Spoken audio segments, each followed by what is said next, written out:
Cindy and Craig are not the first time here in Vancouver. This is the fourth time, I believe. We invited them twice, I believe in 2004 and 2 years ago. Also, they came for the Rachel Corrie play that was played here, and this is the fourth time, I believe, maybe more, correct me if I'm wrong, but at least 4 times. And we welcome them here wholeheartedly, and we appreciate them connecting with us and telling us update about what's happening with their case and about their struggle, to achieve justice for Rachel Corrie, because that's all we want, and all they want is justice for Rachel Corrie, and we should support them till they get this justice done. Thank you, and let's welcome Cindy first.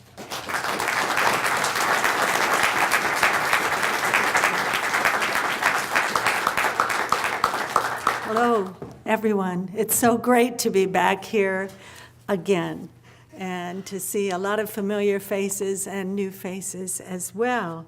I was delighted that we were invited to join Brian here because we have been connected, very closely connected, and friends since 2003.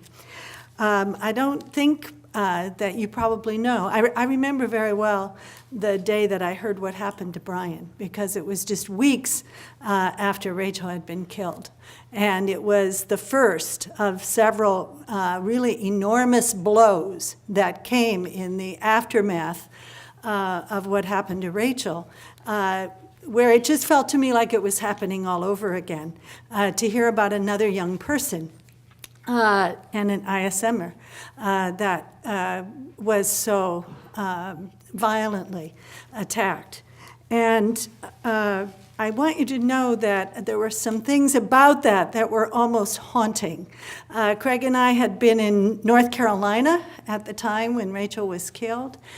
Brian and his family were living in North Carolina at the time. And then I learned that Brian and Rachel share an April 10th birthday. So you can imagine how just kind of haunting that was to get that news. Rachel was a writer, and I always need to bring a little bit of her to you. So I want to read just a poem that she wrote in middle school about an April rain. I remember dancing in the warm rain that slips to earth in April, twirling, barefoot in the tall grass, arms outstretched, presenting myself exposed to whatever arrows the sun or the sky or the overall being that stretches across this side of the earth might hurl against my open arms, filling the space, spreading myself above the trees, mixing with the water of the creek, drinking the rain through my skin until I had swelled so that I was not in the middle of everything, I was everything. And this journey I remember. I am so moved by the young, and by the young at heart as well, who embrace the world so deeply and so wholeheartedly and with such commitment, and who keep helping us find the way. Rachel was one of those people, and Brian, with his words tonight, I think, also demonstrates that he's one of those young people. There are numerous internationals, of course, who through the years have been injured as they've taken a stand in Palestine. And there are many, many more Palestinians. Craig and I just this year visited once again in the village of Bilain. How many of you are familiar with Bilain, by the way? It's a West Bank village, one of many, where for many years the communities have been protesting nonviolently the fact that their land has been taken away. And Bilain has been a particularly powerful example. And Craig and I have been there several times at protest, at the weekly Friday protest. And this time we met the family members of Bassem Abu Rahma and of Jawahar Abu Rahma. Bassem was killed with a tear gas canister. If you have a chance to see the film 5 Broken Cameras, his story is told in that film. And we feel very close to the village. But we met his uncles, or his brothers, Basim's brothers and Jawahar's brothers, and their mother, and also a niece. And, they're just a couple of the many Palestinians that continue to be injured and harmed during these nonviolent protests. Martin Luther King said, "We who engage in nonviolent direct action are not the creators of tension. We merely bring to the surface the hidden tension that is already alive." I want, with the time that I have, and I don't want to take too long, Craig's going to watch because I tend to take away his time, so he'll wave at me. But to tell you a little bit about where things stand with our legal efforts. We're grateful to the Canada-Palestine Association for having us here so many times. And 2 years ago, 2012, we were here. And I remember feeling quite overwhelmed because we had just come away from a couple of months in Israel and Palestine. An August 28th verdict that year in our lawsuit, in the civil lawsuit, in which the single judge, Judge Gershon, found no fault at all with what the Israeli military had done and essentially blamed Rachel alone. She was the only person that he found responsible for her own killing. From there, we went to being leaders of 2 Interfaith Peace Builders delegations, one in the West Bank in Israel and a second one that went to Gaza. And we were there in November of 2012. And if you remember, Operation Pillar of Cloud started in November of 2012, and our delegation was there as the bombs started to fall. And we bust out the next morning on schedule, but feeling very, very sad about what we were leaving behind and not knowing what was coming. And so in a very concrete way, I feel much the same this year. Because we were back in Israel in May and June of this year for a date with the Israeli Supreme Court because we appealed that decision from the lower court. We spent 2 weeks after the court proceeding just every minute filled with talking to our friends in the West Bank and in Israel about the situation because the peace process was over. Kerry had announced that it was all done, and it was very interesting to us, talking both to our Jewish, Israeli, and Palestinian friends. You could feel the void. You could feel the void.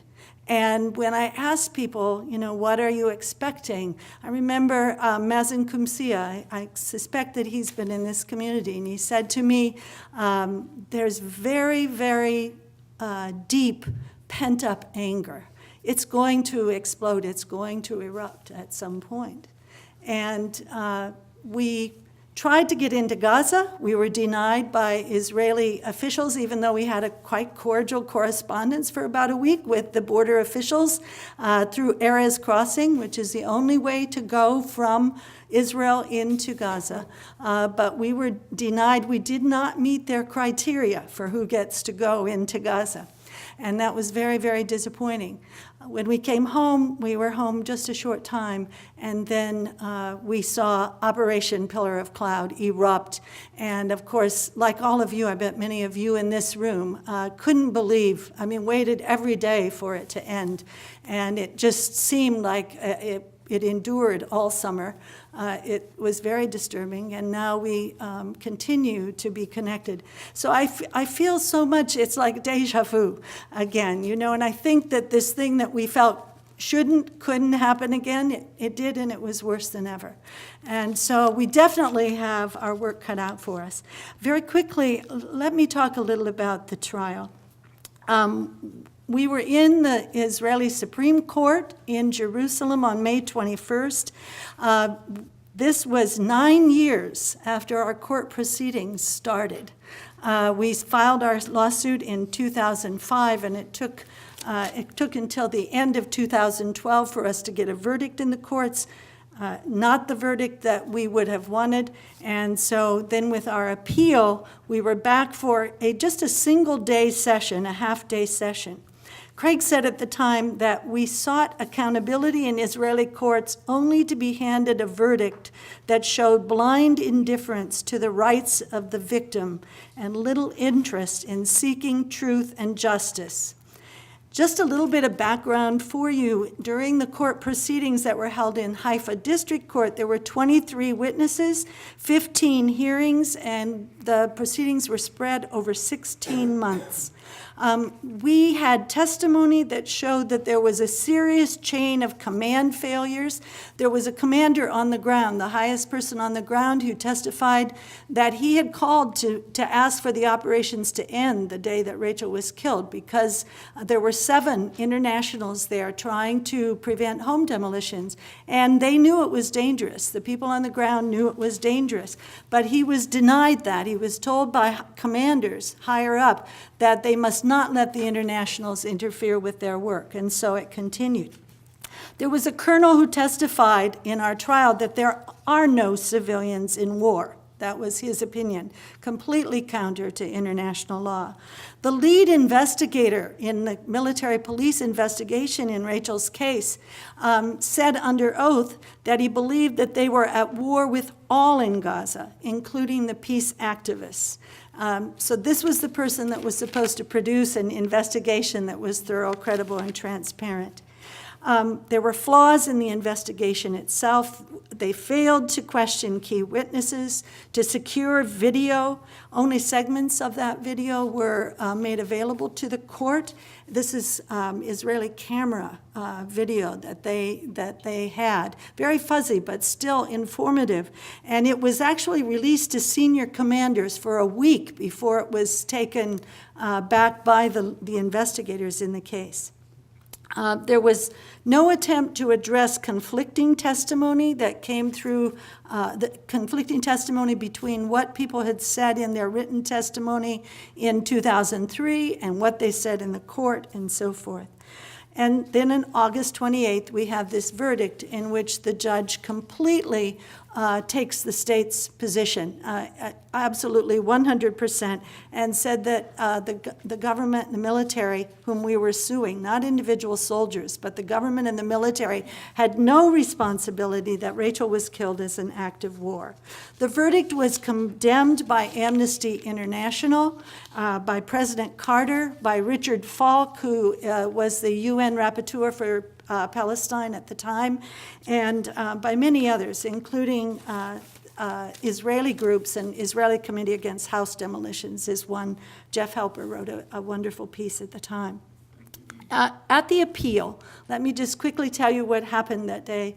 Our attorney, Hussein Abu Hussein, who is from the Palestinian community of Fahim in the Triangle area, not too far from Nazareth, he had presented our arguments in writing before the time that we were at the Supreme Court. The state, of course, responded. When we came to the court, it was a larger courtroom, kind of this size, maybe not quite this big. It was filled that day. It was packed. As far as I could tell, the only people in the room that were there supporting the state's position were the state's attorneys themselves. Everybody else in the room had come in solidarity with us. There was, a busload of people came. Some of you are familiar with Sabeel, Friends of Sabeel, and Sabeel in Jerusalem brought a busload of activists and others to the court. Our translators, many of our Jewish Israeli friends who had been translating throughout the trial because all of it was in Hebrew, they were there sitting next to us that day as well. The American government was present. The Consul General Lawrence Meyer actually really made a point of stepping out to shake our hands when we walked into the corridor of the area and sat right next to our daughter during the court proceedings. We've had a fairly, even though the bottom line is, that the U.S. government has really left us to pursue a lot of this. We have had support from people in the government and certainly a lot of care demonstrated and reflected from different people in our government. The case was argued for about a couple of hours.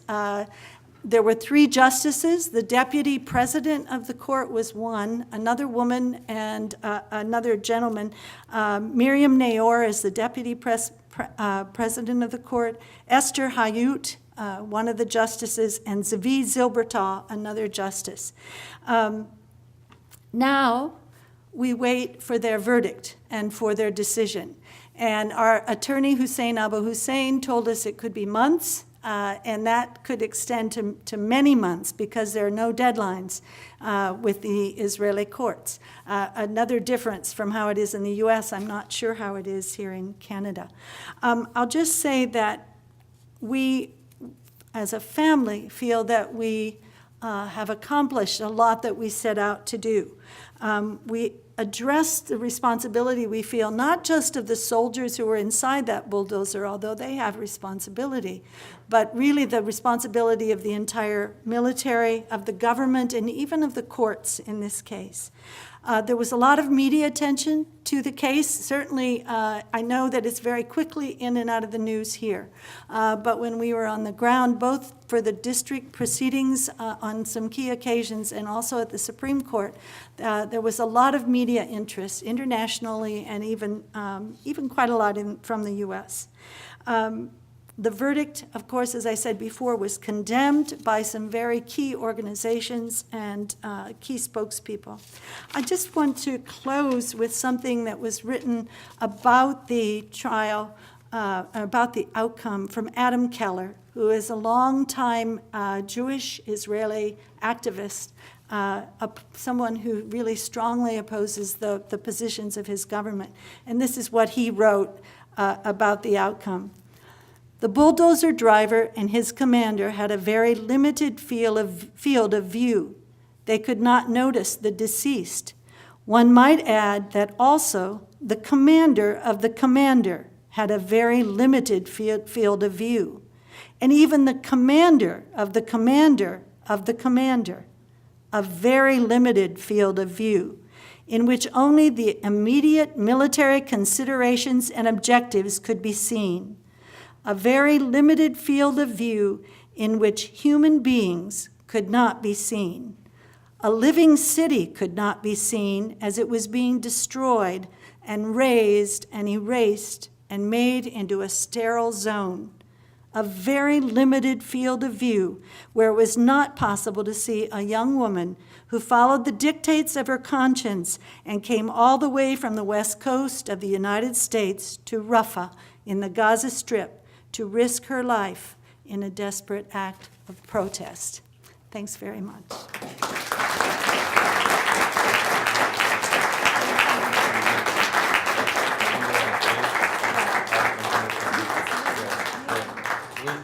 Yeah, we're gonna give to Craig and Cindy this beautiful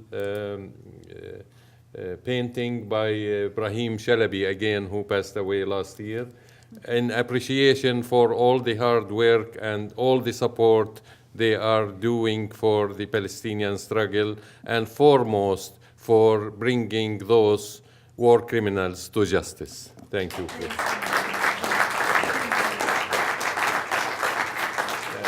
Now here's Craig. Yeah. So it's great to be here again, and I'm a little embarrassed. It'd been just fine with me if I came here to sit in the audience and you wouldn't have to listen to me yet one more time. But and luckily, Cindy, although I was holding a sign that said time, that was about 6 minutes before she actually quit. So I probably only got a couple of minutes to talk to you. And so there's just a couple of ideas that I want to express, because Brian here, he's an activist, and I was an actuary, which is the mathematics of life insurance, which is pretty much an inactivist. And so just even the simple idea of solidarity, I know what it means to have all those people come to the trial with me and sit in solidarity with me, but I'm also struck with the gulf between what it is to be sort of there supporting somebody. To me, let me read to you something that Rachel wrote back on February 7th, 2003. She wrote, "No amount of reading, attendance at conferences, documentary viewing, and word of mouth could have prepared me for the reality of this situation here. You just can't imagine it unless you see it. And even then, you are always well aware that your experience of it is not at all the reality. What were the difficulties the Israeli army would face if they shot an unarmed U.S. citizen? And with the fact that I have money to buy water when the army destroys wells. And the fact, of course, that I had the option of leaving." And I think, for me, there's, like I say, it's almost embarrassing that we have that privilege of choosing to join a cause. And so that sort of separates. A show of hands, how many here have either personal background or family background in Palestine? How many people here have been to Palestine? Well, yeah, and a lot of, there are people here that don't have that background that have been, and there are, of course, people that have the family background but can't go home. I think that's a huge difference. But what I'd like to suggest also, because of our 11 years of working on this and working with our government, is that we share human rights. And we go, Cindy and I, and Cindy, particularly Cindy's family, our daughter Sarah, Cindy's sisters for the most part, we've lobbied the U.S. Congress, we've lobbied the Canadian government as well. We've been in Parliament here or in Ottawa. We've been numerous times to D.C. talking to these people. And these are our international, our human rights that we're talking about. And it drives me to distraction that some government official, usually in Washington, D.C., will deny my human rights because they find it inconvenient for you Palestinians. For instance, I have a right to go back to my home. If it's taken, if you guys come down from Canada and invade Washington State and take my house from me, I have a right under international law to get it back. But when our Congress gives away that right, because it doesn't apply for them to a Palestinian, it no longer becomes a right. It's simply a privilege of power. And we all too easily give up a right, a golden right, for this tarnished sort of privilege of power. And so, to me, when you start talking about that and talking about solidarity, it's a little bit like if in the back of the room somebody started putting, I don't know, cyanide gas into the back of the room. And you think I'd stand up here with a sign and say, I'm in solidarity with the blue-eyed people that they ought to have a right to breathe? No, I want to breathe myself. And I want the people in the back and the blue-eyed people to breathe, but I want the brown-eyed, and it's me. And I think we need to see that wherever it happens, that this is also about us. And yeah, we have the right to leave if we want to, and so many others don't. But we also have a lot of opportunity. And so I'll just leave you with that brief thought, and we can go on to the movie. Thank you.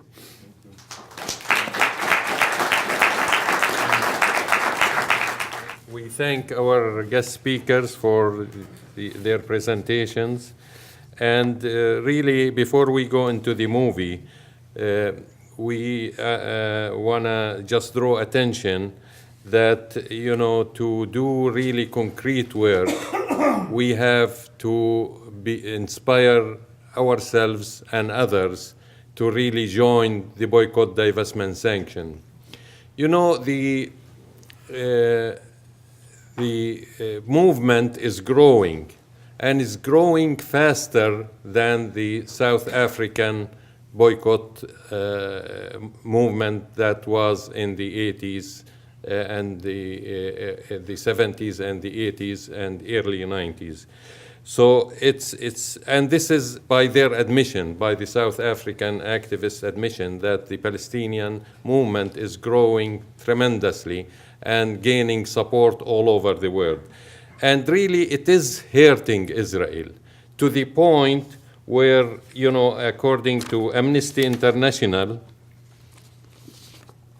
says on July 12, 2011, the following: a law passed by Israeli Knesset parliament making it an offense to call for boycott against the State of Israel or its West Bank settlements will have a chilling effect on freedom of expression in Israel, Amnesty International said today. And this is basically from I think it's from the paper called, I think, The Times of Israel. This report is from the Times of Israel. So clearly, if they weren't threatened by this movement, the Israel won't have a special law to, in the Knesset, which was passed in 2011, to try to suppress it.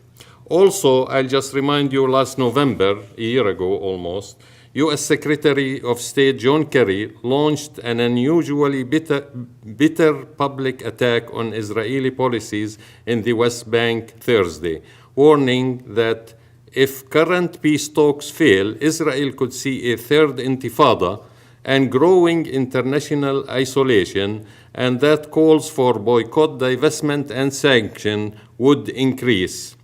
Kerry made the comments during a joint interview with Israeli Channel 2 and Palestinian Broadcasting Corporation. So clearly, the Americans, the Israelis, everybody worldwide realize this is the way to target Israel and hurt Israel. Because, like Brian said, when there is any action to be taken against Israel, the U.S. has the veto. Actually, since the establishment of the United Nations, the U.S. vetoed 79 resolutions, 43 of them to protect Israel. More than half of these vetoes were to protect Israel. Imagine. So we're not going to expect it from the government or the institutions in the U.S. really to tell Israel enough is enough. What you are doing is war crimes and against human rights, etc., like they proclaim. They proclaim that, but in fact, they are protecting violators of human rights, violators of Geneva Convention, violators of all United Nations resolutions. So it's clear if we can't do it, nobody else is going to do it for us. Here in Canada, today the news was for the third settler colonialist nation that occupied North America, the British, the Spanish, and today the French, their parliament recognized the Palestinian state. Look at that. They're realizing the strategic interest of their own people and their own countries, because without doing that, they're gonna really, lose everything economically, and their bases in the Middle East and their puppets in the Middle East, which are many still, but they're going to be swept out by the people of the Middle East. So they're looking at it strategically, that this is what we here in Canada have. The last 50 years, at least you used to have some voice, especially from the NDP, the New Democratic Party, where they'll come to Gaza demonstration, like Libby Davis, Don Davis, some other people used to come and join us. Not one single one last summer dared to come. Why? Because the new leader of the NDP is a Zionist, period. He's not a Jewish Zionist, but he's a Zionist, nonetheless. He's married to a Zionist woman, Jewish Zionist woman, but he is Zionist nonetheless. And he's not allowing people even to speak out in this democracy, quote unquote, to even say what they believe in. And they really muffled them, and it is really disgraceful. So can we expect the Canadian Parliament to pass something like the Spanish Parliament or the British Parliament or the Spanish Parliament? Not in the foreseeable future. And this is really not hurting just the Canadian government and the Canadian state. This is hurting the strategic interest of the Canadian people. There is a responsibility on us to act and to do something. Anyway, I want to make it a bit short that in consultation with many groups in the city and certain individuals, we decided that we should solidify the BDS work. And there was consensus to form a committee within CPA for that purpose. The basis of unity which was reached and agreed upon by these groups and individuals is on our literature table. So I urge everyone to look at it. Also, there is a board that's going to go around for people who would like to join it or people who want to be informed about the activity of this group, which will be a subcommittee of Canada-Palestine Association. And actually, you could see the basis of unity on our website. It's already posted under BDS Hub, the basis of unity of the committee, of the subcommittee, because we feel it's essential, especially after what happened in Gaza, to intensify the boycott, divestment, sanction, and make it work and make it hurt Israel, because I said no government in North America is going to do it for us. We have to do it our own, and I encourage you to do that, to join. And if you want to be informed, just sign beside it. There is, for people, just give us your email. The board, is the board around here? Can you send it around, please? And let people sign it and join us in this thing. You know, I quoted the Washington Post in 2002. In it, there was some interesting revelation for the Israelis. And in it, they said, this is an Israeli official said to the paper, our dilemma is that all Palestinians have to do to win is survive. I repeat again. Our dilemma, that's the Israeli dilemma, is that all Palestinians have to do to win is to survive, And then he went to say that makes them very hard enemy, but doesn't mean you don't fight them anyway. So he wanna still, annihilate them, basically. That's the impression, I would get from such a statement. So all we have to do is to survive. In 1947, we were just a bit over 1 million people. We are now over 13 million people as Palestinians all over the world, but we are all Palestinians. And we are proud of our heritage, and they are threatened, but they call it the demographic threat. They consider us as a threat. So it's clear that, Israel is losing the battle on the demographic front, and on the political level, internationally, and on all levels all over the world, because people are realizing what Israel is doing.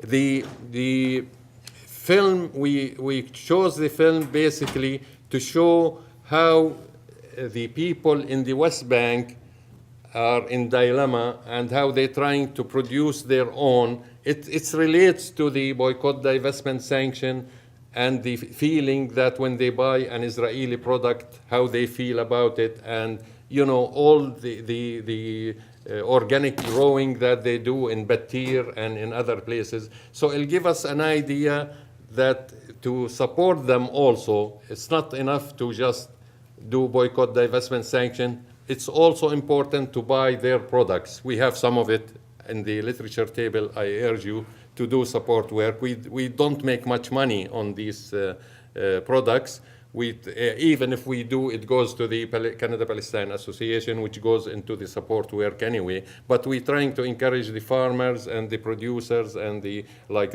Kharbawi factory that produces kufiyas. We have some kufiyas from Hebron. They are on our literature table. Without further ado, I think we're gonna get to the movie.